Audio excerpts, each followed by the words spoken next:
I was looking for a niche business, was in Washington State. Lots and lots of lavender in Washington. And when was there, was going, well, I wonder if lavender will grow at 3,000 feet elevation.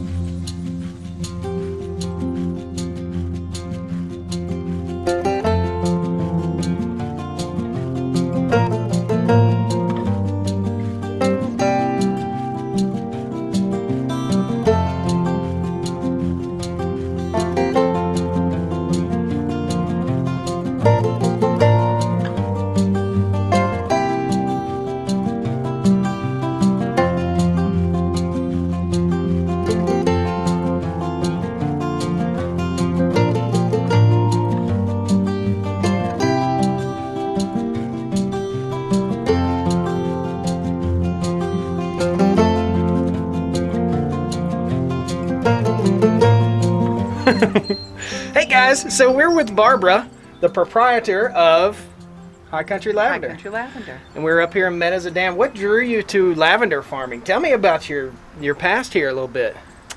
I was looking for a niche business on the mountain. Yeah. I wanted to get out of nursing and was in Washington State, which is a very, lots and lots of lavender in Washington. Yeah, yeah. And when was there, was going, well, I wonder if lavender will grow at 3,000 feet elevation. Yeah. On a farm that used to be a Christmas tree farm. And 5 years later, here we are. Nice. Nice. So when I was growing up as a kid, I remember driving by this farm and there were just Christmas trees everywhere. And there's still some Christmas trees remaining, is that right? There are. Gotcha. There are, but they're not harvestable. You started growing lavender here, how many years? 5 years ago, you said? 5 years. 5 years ago. You've got 3 cabins, 4 cabins? We have 4 cabins. We have 4 rental cabins. Gotcha. 2 2-bedrooms and 2 1-bedrooms, and they stay well rented, Nice. especially July and October, our busiest months there for the cabin. All sorts of wildflowers too. I see growing out through here. You have fields of wildflowers. It's just a beautiful place, really.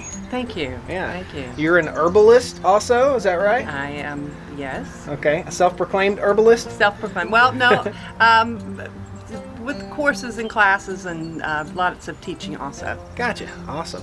Now, do you ever hold any type of classes up here on lavender or I any do. herbs? Occasionally we have garden clubs that book with me and come up, and we do lavender classes in the field, also make lavender products. Gotcha. Here, and then we do luncheons on the porch. Sweet. Well, let's go inside the store. This is your lavender, what do you call this, your lavender store? Or This your... is my lavender store. Actually, I tease and tell people it's my she shed disguised as a lavender shop. Pretty cool. And your husband built this by hand with rough cut lumber, is that right? Don built this. Awesome. Awesome stuff. Well, let's go inside and check it out.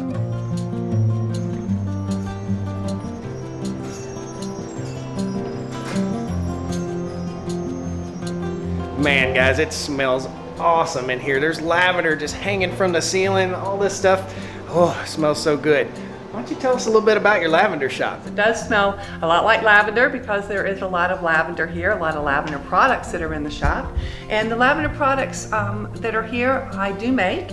Most of them, there are a few things that I don't, but most of the lavender that is here is made here on the farm.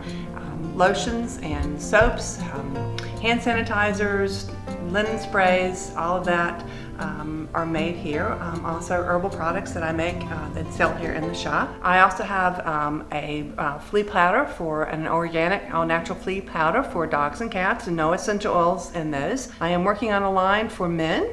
I do have men that come into the shop and look for something for themselves. Lavender isn't always a women's thing. I have guys that want to have their shaving soaps with lavender in it also.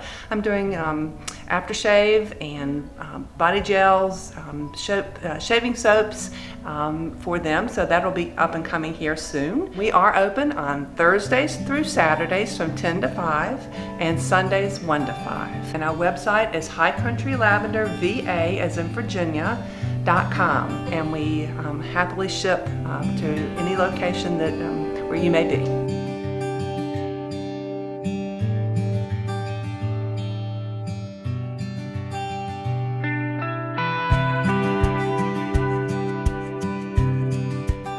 what we talk about a lot on our farm is diversification. You really have to diversify in order to make it as a small farmer, don't you? You do, you do. You can't put all your irons in one fire. You have to be flexible and creative. Absolutely. We're going to check out a lavender plant. She's going to talk us through it. This one is a 4-year-old lavender plant. This is called Lavender Phenomenal. We have 5 different varieties in the field. We have Phenomenal, we have Headcoat, we have Royal Velvet, and we have Grosso.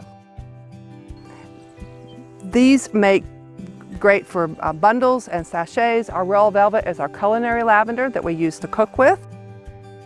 We have a lot of honeybees on the lavender. The lavender attracts the bees. We have several people in the area within a mile radius of us that do keep bees, and their bees do come and visit our lavender. You can see some of the lavender, the damage to the lavender from the water on some of them. The plants start blooming about the 3rd week in June. We harvest about the 1st week in July. I usually leave about a quarter of the field for the bees and the butterflies, and then come back in and get that the middle of August. I use that for sachet lavender. The lavender that is harvested about the 1st week of July is what I use for my bundled lavender. It stays on the stem. If you pick it too late, it will just shatter off the stem. That's not good for a bundle, but it's fine for a sachet.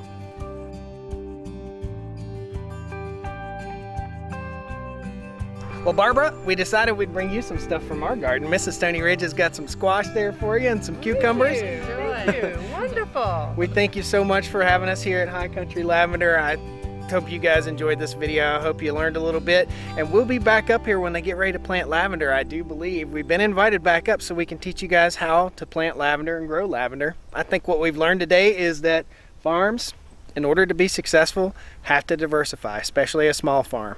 Guys, thanks a lot for joining us here on the Stony Ridge Farm. It's time for the woo. Woo! See you guys next time. Well, come on down to the Stony Ridge. Bring your wife and bring your kids. We're living life pure and sweet. That's the way it's supposed to be, Stony Ridge.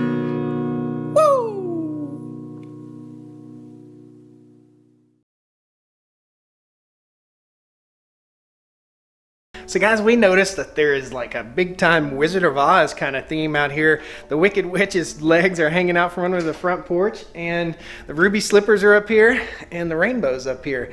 And I asked Barbara about that, and this is Zora, their puppy dog that they lost last year, and it's kind of a symbol of the puppy dog making the journey over the rainbow. So pretty cool stuff. Good people.